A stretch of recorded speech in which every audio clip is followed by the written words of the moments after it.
Él representó al principio una persona que le llamaban el santo, heredero del padre Hurtado. Para mí era mi ídolo, mi ídolo. Y me dijo, mira, yo soy tu papá, tú tranquilo y todo. Y de hecho, a lo largo de todo el tiempo, él, yo me siento tan tonto ahora, pero me decía, Juan Carlos, ¿quién es tu papá?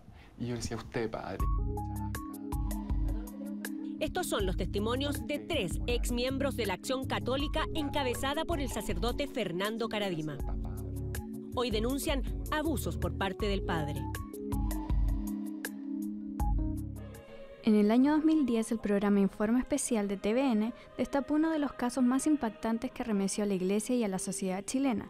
Testimonios de abuso por parte del entonces sacerdote Fernando Karadima marcarían un hito en la tan anhelada lucha por justicia de víctimas como James Hamilton, Juan Carlos Cruz y José Andrés Murillo. Los abusos físicos y psicológicos comenzaron a los 14 años. Estos abusos fueron llevados a cabo en la Iglesia Sagrado Corazón de Jesús, una de las más influyentes en la década de los 80, ubicada en la zona oriente de la capital. Karadima era conocido por ser carismático entre los jóvenes y por aportar muchas vocaciones sacerdotales a la Iglesia chilena. Hijo de padres separados, el mayor de 3 hermanos y con un padre ausente, James Hamilton dice que con 17 años es invitado a la parroquia El Bosque. Ahí escucha y conoce por primera vez al sacerdote Fernando Karadima. Al poco tiempo el vínculo de confianza entre los dos se vuelve más cercano y estrecho. Y me agarró la pierna como un papá. Y de repente, en vez de pegarme un toquecito, me apoyó la mano en los genitales. Y yo ahí me borré. Algo en común comparten James Hamilton y Juan Carlos Cruz. Ambos tuvieron poca presencia del padre biológico durante la adolescencia. El padre de Juan Carlos muere y él busca contención en la fe y al poco tiempo es guiado por el sacerdote Karadima.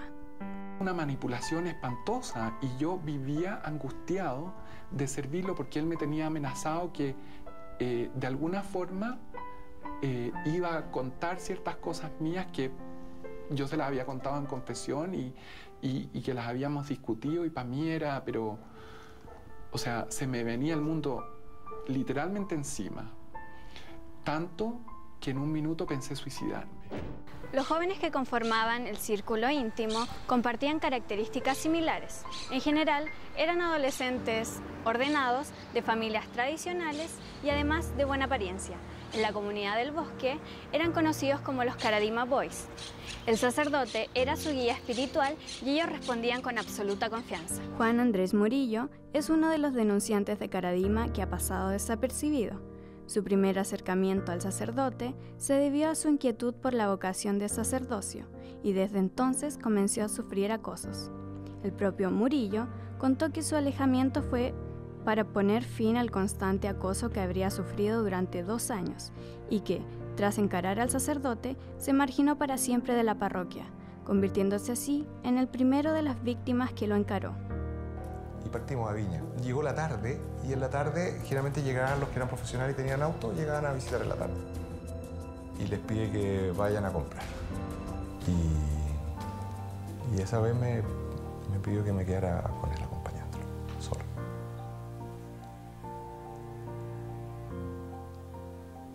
Para mí era la gloria.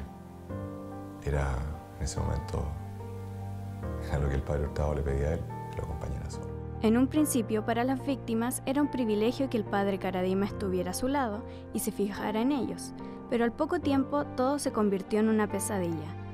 Las actitudes fueron cambiando y se fueron convirtiendo en manipulaciones, amenazas y extorsiones. Además de los abusos sexuales, la restricción a la libertad de conciencia era un tema muy presente en la relación entre los jóvenes y Karadima. Normalmente estos agresores, con más conciencia o menos conciencia de su deseo o de su intención, se acercan a las víctimas y van buscando formas de cómo acceder a ellos.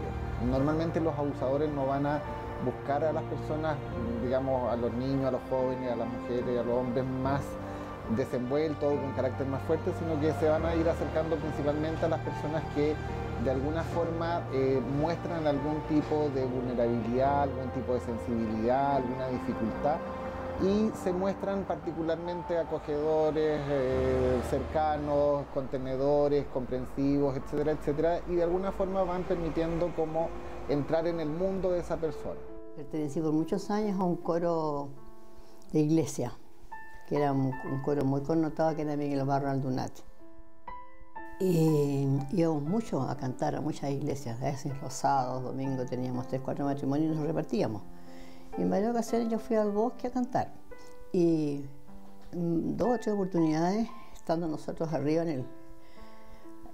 donde se canta arriba, subí a Caradima, muy relamido, muy blanco, muy peinado, y con un séquito de 7 u 8 jóvenes sacerdotes o aspirantes sacerdotes, todos estupendos, rubios, de ojos azules, eran unos bombones.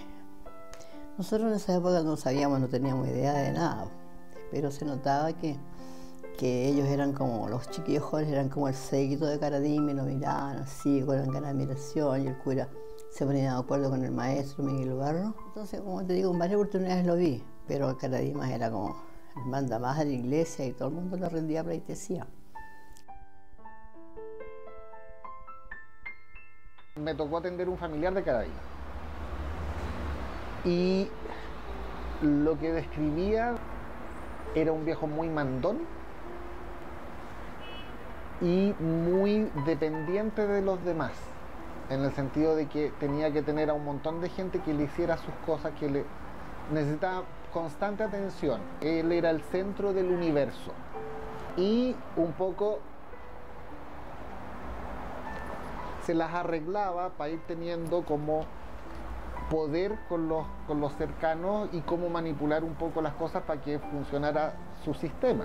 Y si ustedes se fijan, había una serie de miembros del clero que un poco sabían que esto ocurría, presenciaban, fueron partícipes, se las arregló para, digamos, tener suficientes contactos para que no lo denunciaran, para que se mantuviera esto, para que el alto mando de la iglesia lo tuviera ahí resguardado.